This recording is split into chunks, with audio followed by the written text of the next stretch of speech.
কিসের এত আপনাদের গায়ে জ্বালা? কেন এত গাত্রদাহ? বাংলায় জিততে পারেননি বলে।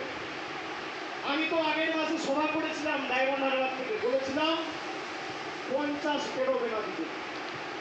আমি রাজনৈতিক ভবিষ্যৎবাণী করি না, কিন্তু যদি ভবিষ্যৎবাণী করি ভেবে চিন্তা করি আর মানুষের উপর অগাধ আস্থা রেখে করি।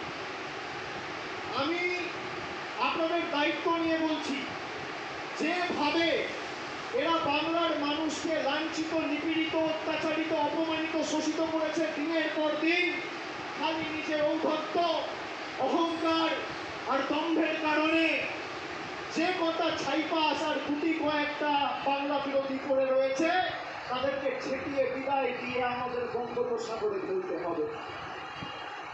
আজ থেকে 32 বছর আগের 21শে জুলাই সঠিক পরিচয়পত্রের দাবিতে 13 জন নিজের প্রাণ দিয়ে ভারতবর্ষের প্রতিটা মানুষের গণতান্ত্রিক অধিকার ফিরিয়ে দিয়েছিল।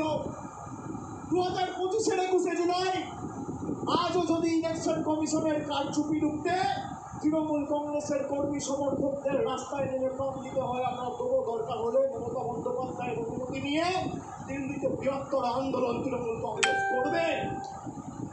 বাংলার ভোটার লিস্টে আমরা কারচুপি করতে দেবো না। আর বিজেপি দলকে বলে